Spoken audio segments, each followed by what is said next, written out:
Howdy everyone, my name is Avram Plager and welcome back to my Fusion 360 tutorials for CAD modeling.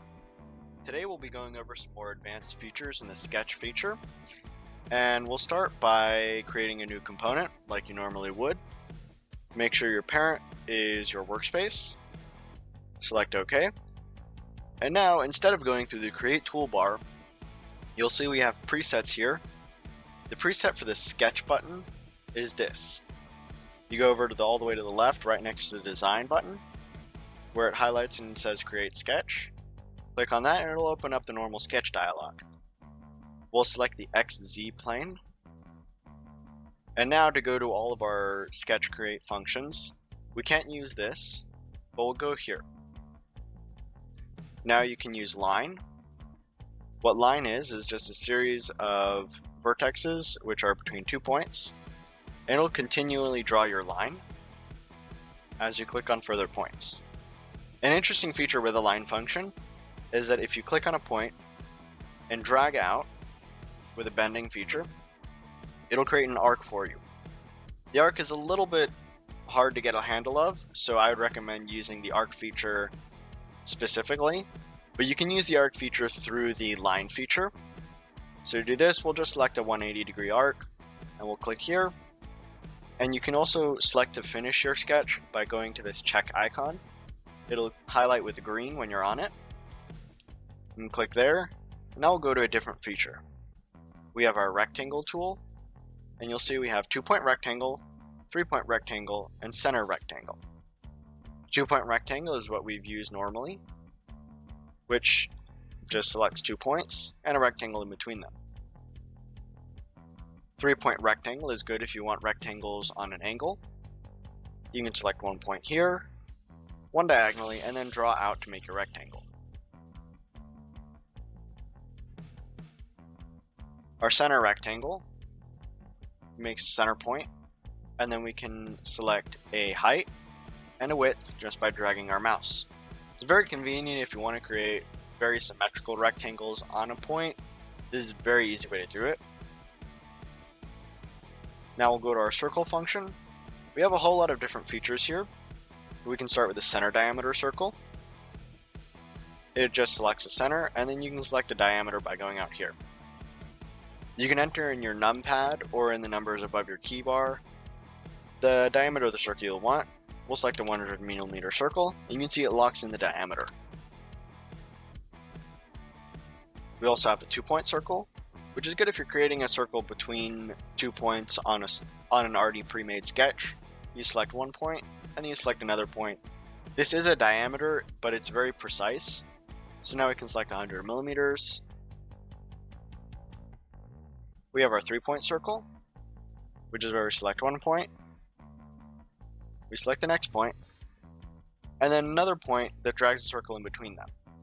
So you can see as we go further out, it creates an arc between our 3 points and a circle drawn based on those.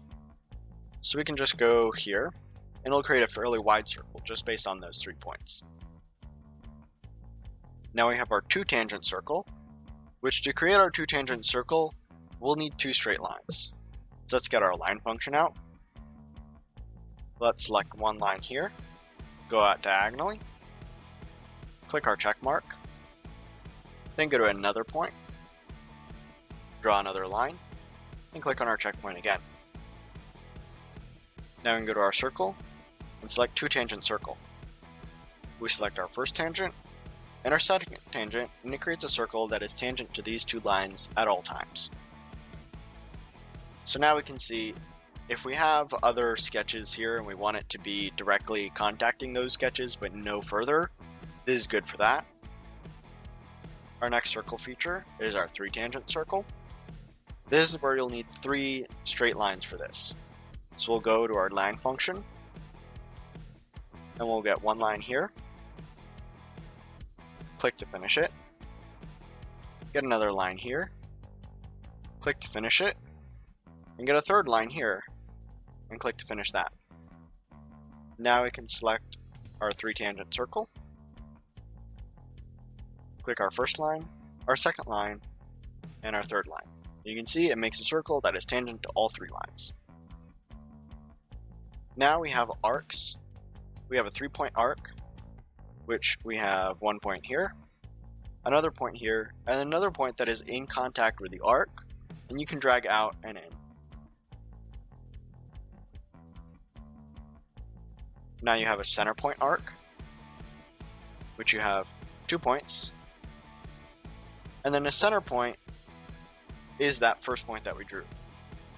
And our second point determines the end point of the arc, and our third point determines how much degrees of the arc we want. So if we want a 360-degree circle, we can do that, but that's not usually what this is used for. If you want just a 45-degree angle, you can do that. Our next arc is our tangent arc. We need 2 points of tangency, and we can use our 2 lines here. We'll select our first point here, and our next point here, and it draws an arc that connects those 2 points. This is good, like I said before, if you're doing your sketch here, and you want an arc that connects 2 points, that arc is a lot more useful for that feature. Now we can move on to our polygons. We have a circumscribed polygon, which is a polygon that's outside of a circle. You select the circle that you want, that you draw here, and you can see our circle has a radius of 30 millimeters, and our polygon has angles that are tangent to that. Right now we're selecting our radius. We can also select the sides of our polygon we want by clicking Tab on our keyboard. We can select a 3-sided polygon, which is a triangle, a 5-sided polygon, which is a pentagon, or we can even go more and make almost a circle with a 100-sided polygon. You won't see any differences because it's so fine, but if you want a 10-sided polygon, you can create that. Our next polygon is our edge polygon.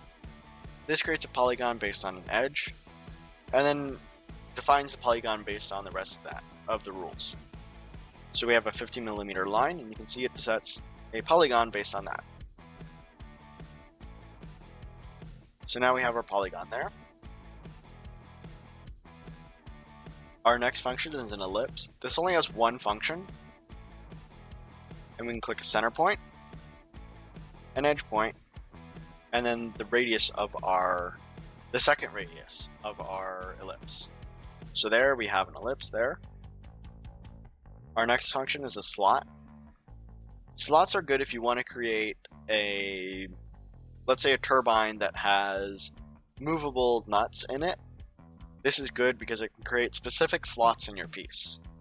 So a center to center slot creates 2 points that are centers of their arcs, and then you can create an external edge that determines how far from those arcs you want it to be.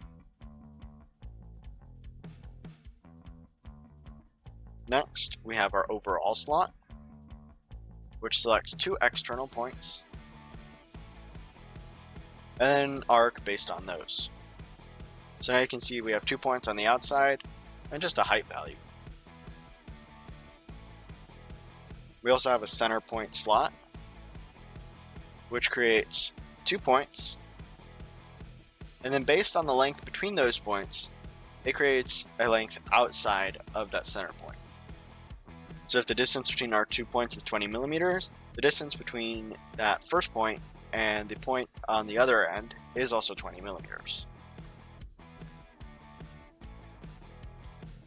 Our next one is the 3-point arc slot. This creates an arc much like our 3-point arc, except this thickens it into a slot. So we have our 2 points here, and then our third point, and then our fourth dimension we drag out, and it creates a thickening for a slot. Our next feature in slots is a center point arc slot. This is like our center point arc, except we thicken it to create an arc. So we have our 2 points, and then our center point there, and we thicken it into a slot. That's all of our slot functions, so now we can move on to splines. Splines are curved features, much like a line, but it has curves in it that are determined by lines. So now we have a fit point spline, and our fit point spline is determined by a set of points and then lines between those points, and you'll see what I mean.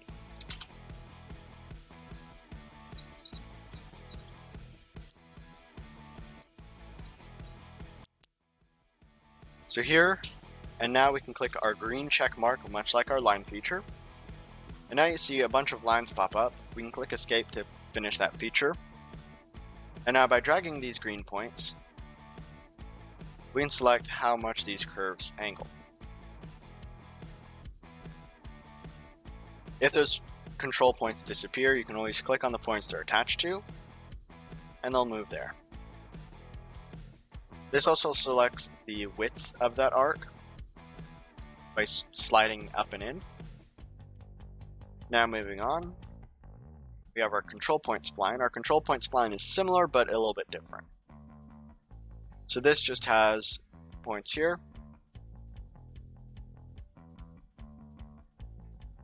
Now clicking our green check mark. To move our spline, we have these points here.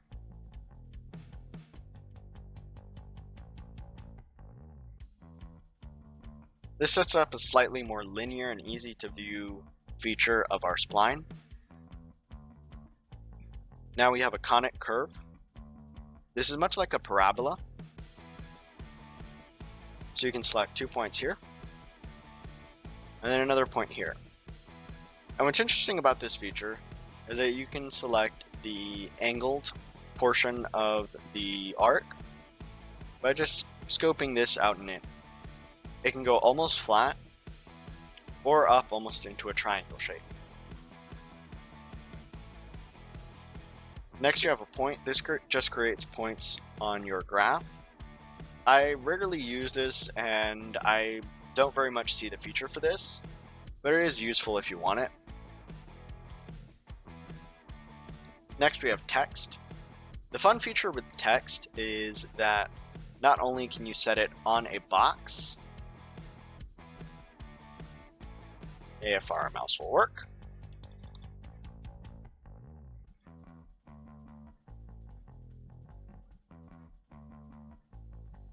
stop recording from here to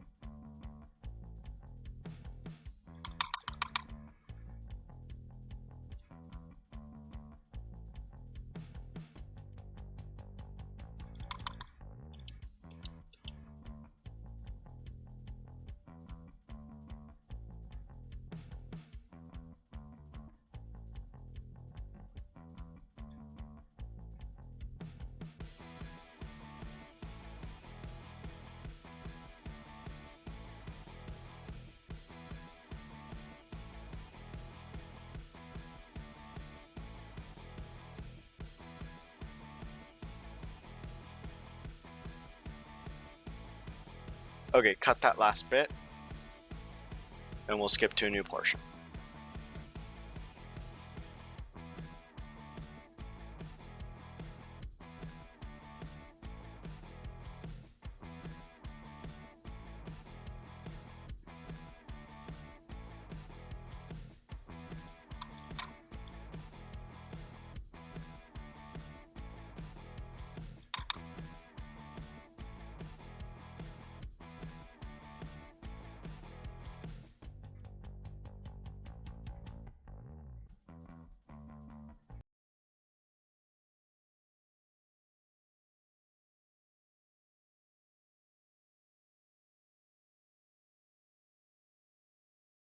Feature with our text is we need to make sure that we have this text box selected. This text on path feature is fairly interesting, and I'll show that in a minute. So our text feature just opens up a box dialog, and then we have text that we can set inside. So we have our sample text here. We can select hello world, and you have different fonts that you can select. We'll select Broadway for now, since that's fairly interesting. And the height of our text in millimeters,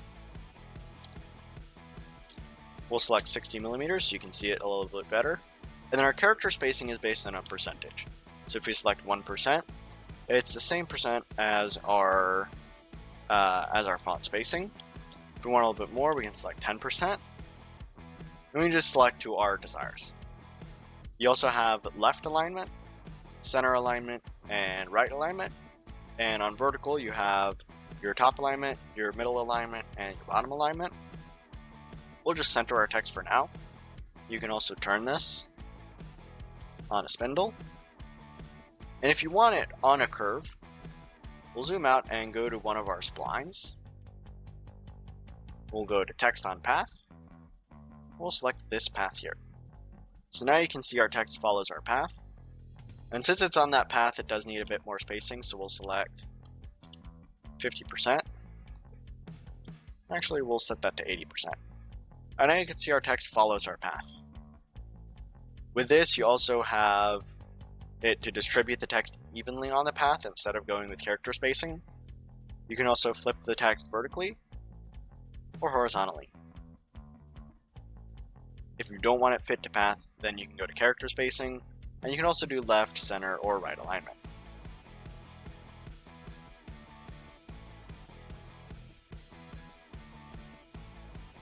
That's all of our line functions for now.